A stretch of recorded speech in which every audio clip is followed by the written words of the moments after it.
पर लाठी चलाया वो लोग। हम लोग कोई बोलते नहीं है, हम लोग करके दिखाते हैं।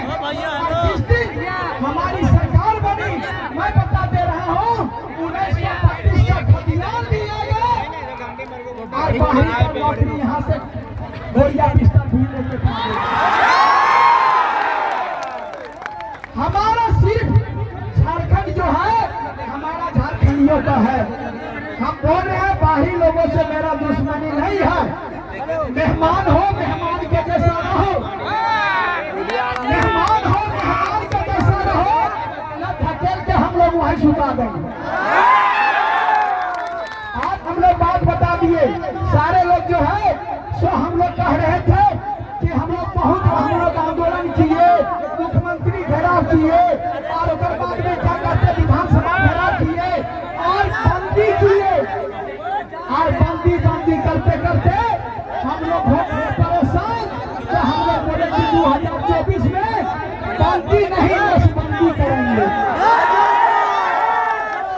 और हम लोग इस सरकार को उखाड़ है, पढ़ा लिखा है, हमारा नेता ठेका से नहीं चलता है।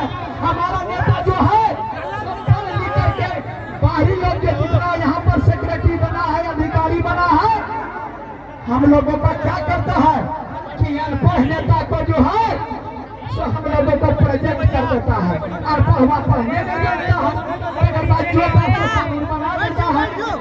हम लोग जो है यहाँ पर सरकार जो चल रही है अनुकंपा पर चल रही है। अनुकंपा पर देख रहे होंगे, अनुकंपा पर आप लोगों को देख रहे होंगे कि मुख्यमंत्री जो है वो अनुकंपा पर आए हैं शिबू सोरेन जी के कारण। यहाँ अनूप सिंह अनुकंपा पर, हफीजुल अंसारी अनुकंपा पर, अभी जो मंत्री लिए अनुकंपा पर।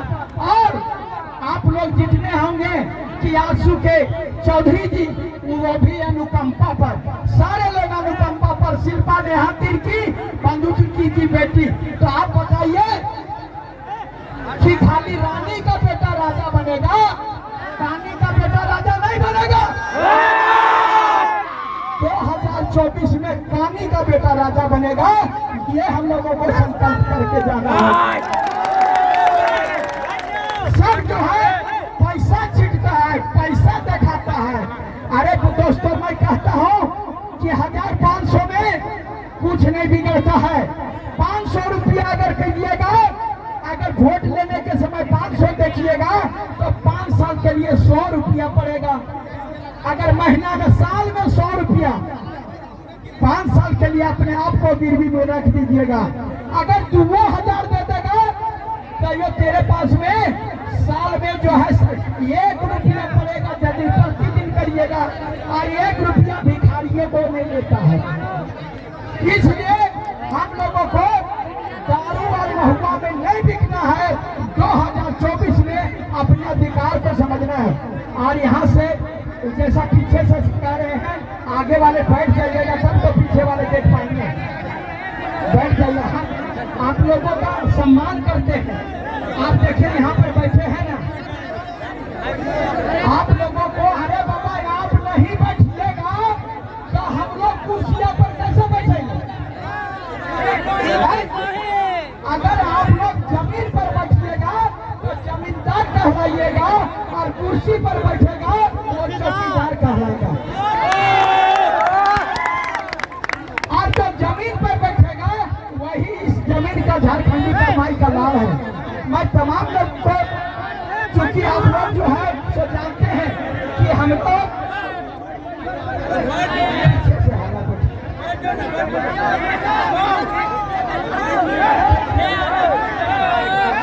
आप लोग बैठा नहीं पाएंगे, लेकिन इतना जरूर बात है कि आप लोग भले नहीं बैठिएगा, लेकिन 2024 में हम लोगों को विधानसभा में बैठना है।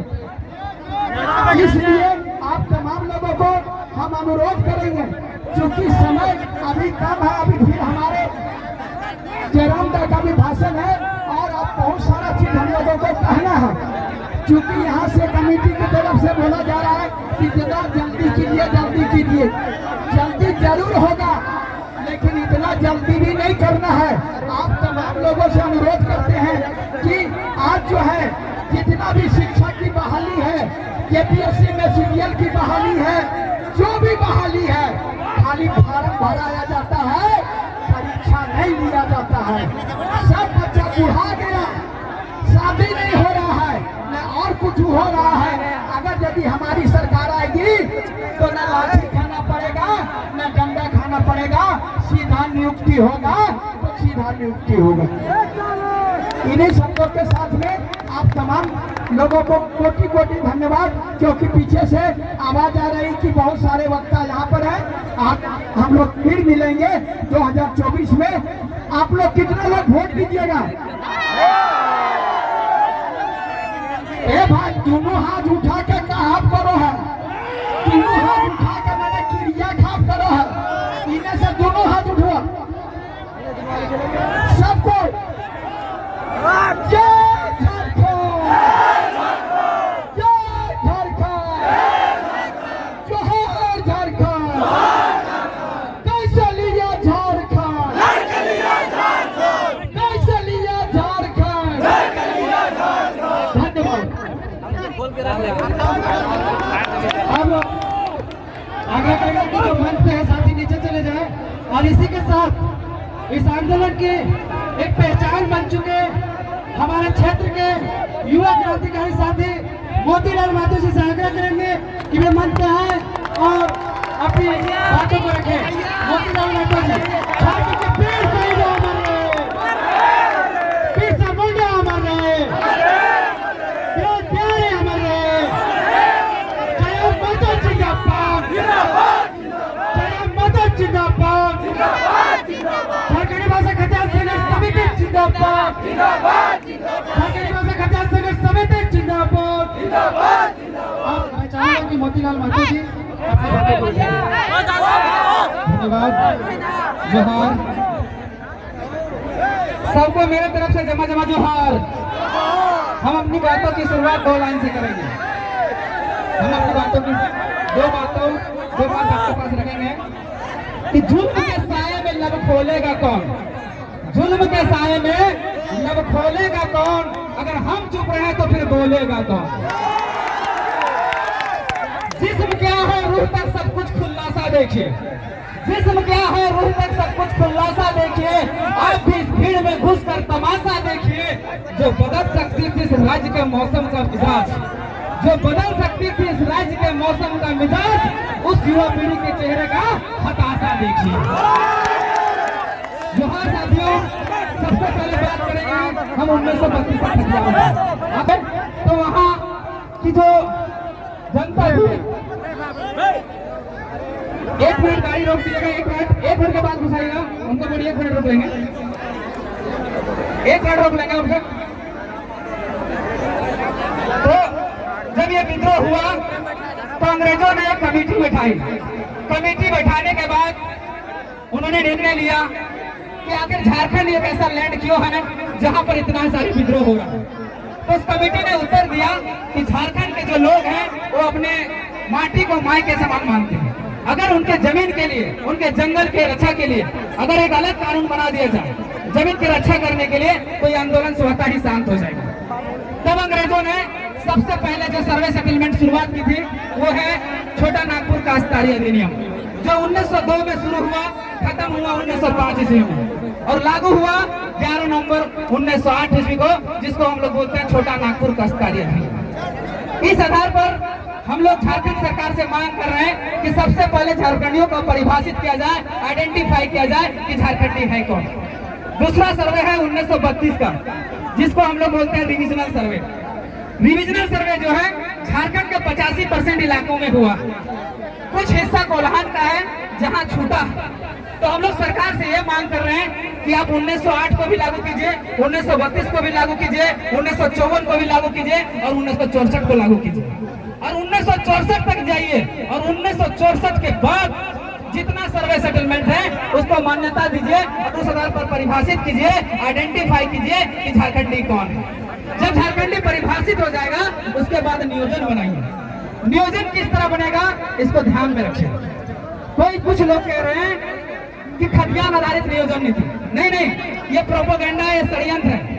हम खतियान आधारित नियोजन नीति की मांग नहीं कर रहे, हम खतियान से झारखंडियों को परिभाषित करने की बात कर रहे हैं। उसके बाद कह रहे हैं कि हमारा नियोजन में जो प्राइवेट कंपनियां हैं और जिसमें सी और डी की जो नौकरियां हैं उसमें 90 से 95% हमारे लोगों के लिए रिजर्व किया जाए, जैसे अन्य स्टेट ने, अन्य राज्यों ने ये नियम बनाया है। उसके बाद ऑफिसर का जो पद है उसमें 75% झारखंडियों के लिए रिजर्व किया जाए, ये संभव भी है। अब कुछ लोग कहते हैं कि नहीं, अंग्रेजों का बनाया हुआ कानून नहीं चल सकता है। देखिए भैया, बिहार का एक जिला है समस्तीपुर, वहां भी सर्वे 1932 में हुआ था और वहां ये चल रहा है, लेकिन झारखंड में नहीं चल रहा। सोचने वाला विषय। उसके बाद जब ये सर्वे सेटलमेंट हुआ था उस समय हम लोग जो थे बिहार में, यहाँ का जो निवासी था दीपक कुमार ने क्या किया कि हमें उसका सर्वे सेटलमेंट भेजा, जिस आधार पर स्थानीय निर्गत किया हुआ था।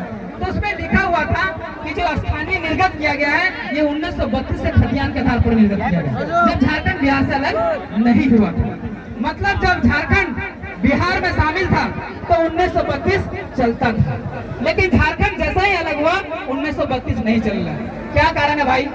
हम तो उसी का मांग कर रहे हैं कि हमें उसको परिभाषित कीजिए और उस आधार पर नियोजन बनाइए। तो ये हो गया खतियान, और जिस आधार पर हमें परिभाषित हो गया वो स्थानीय और दूसरा नियोजन।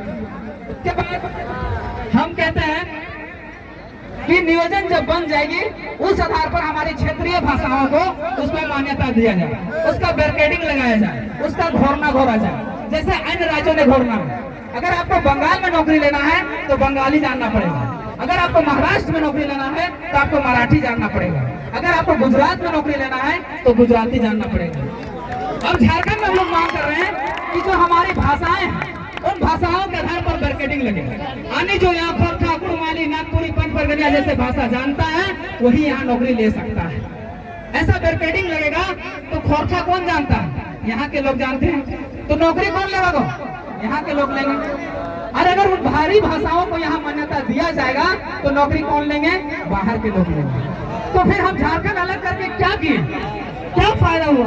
क्या लाभ हुआ? नहीं, कोई लाभ नहीं हुआ। अब कोई लोग कहता है कि अगर खतियान से हम परिभाषित करेंगे या आइडेंटिफाई किएंगे तो सारा सीट 100% रिजर्व होगा। नहीं भैया, 100% रिजर्व नहीं होगा। अभी तेलंगाना हमारा एक स्टेट बना हुआ है, 2 जून 2014 को बना है। उन्होंने एक कानून बनाया है, MBBS की जितनी सीटें हैं उन्होंने 100% वहाँ के निवासियों के लिए रिजर्व किया। तो उन्होंने जब उसको चुनौती हाईकोर्ट और सुप्रीम कोर्ट में गया तो सरकार ने दलील दिया कि हमारा राज्य नया बना है, अगर हम 100% सीटें रिजर्व